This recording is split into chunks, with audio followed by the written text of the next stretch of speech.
More students may soon be eligible for free school meals. A new government proposal would expand the number of schools that can provide meals at no cost. Amy Lou has more from Washington. Well, Patrick and Destiny, we spoke with the Secretary of Agriculture, who says this proposal could feed an additional 9 million children. The law of the land.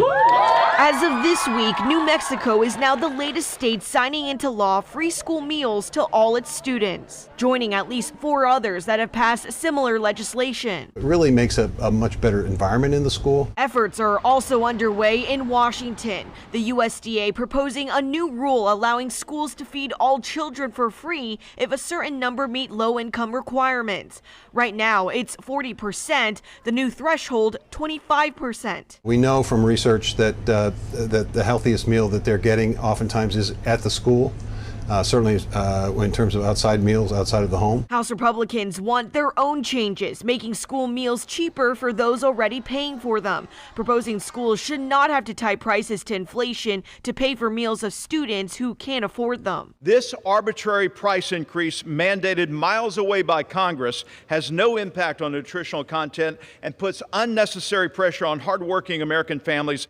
Even if the Biden administration's proposal is approved, they'd still need money from Congress in order to pay for it. But right now, Republicans say they want cuts to spending, although school meals have traditionally been an area of bipartisanship.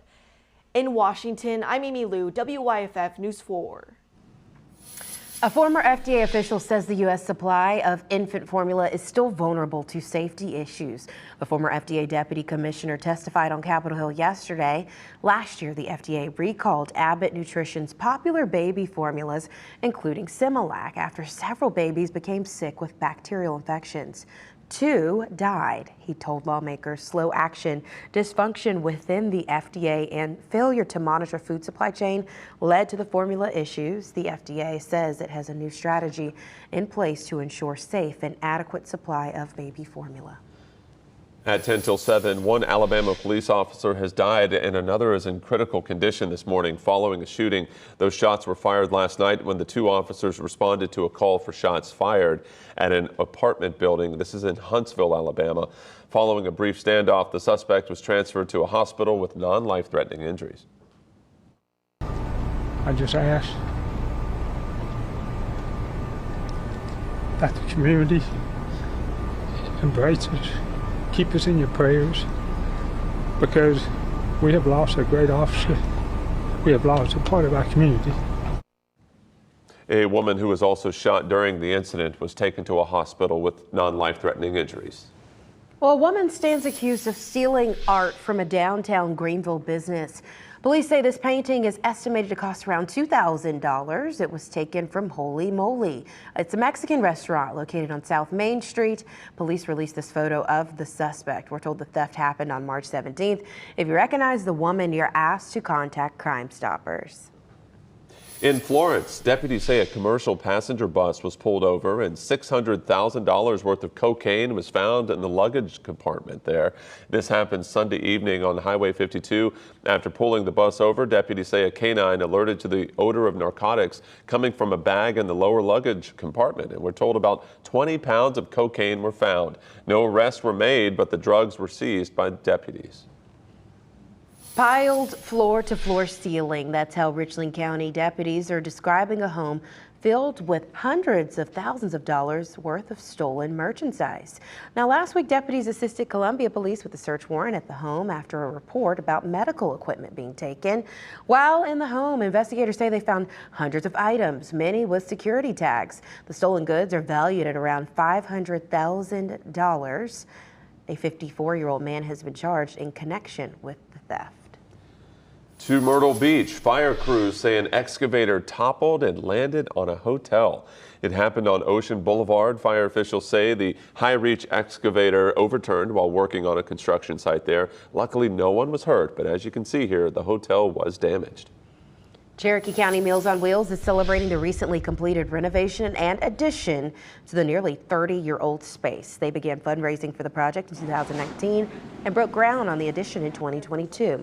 The facility has been in use for about 5 weeks now. The executive director says the new building is a blessing, giving them more space to serve their community.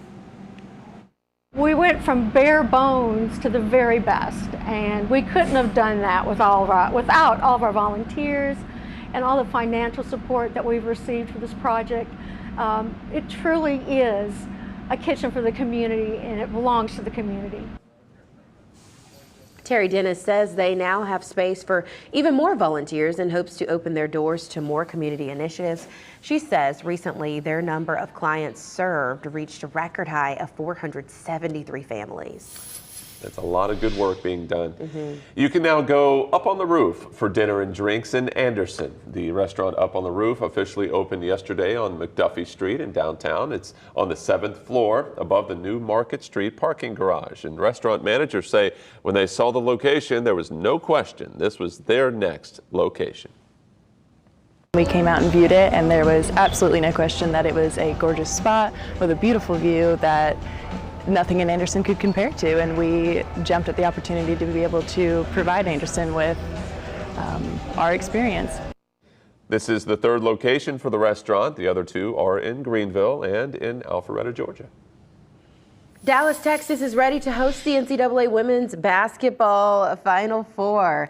The games are taking place at the American Airlines Center. Crews at the arena have been switching out the ice used by the Dallas Stars for the basketball floor. The semifinal games are being played Friday night with the championship game on Sunday. The first game Friday is between LSU and Virginia Tech, followed by the #1 South Carolina Gamecocks and Iowa. As the Gamecocks prepare for the Final Four, our sports team is making sure you are ready for the Gamecocks' big matchup against Iowa. Join Sports Director Mark Whiteman and Julia Morris live from Dallas, Texas, Thursday night for Road to the Title. Hear from players and coaches and take a look back at the Gamecocks' undefeated season. Join us for Road to the Title Thursday night at 7. It's amazing that Dawn Staley, Coach Staley, talks about topping and one-upping each year that they play. It's like this is getting harder and harder for them because they're at the top. I know, but you know what? I just love to see excellence all around. It motivates me, so go Gamecocks. Awesome stuff.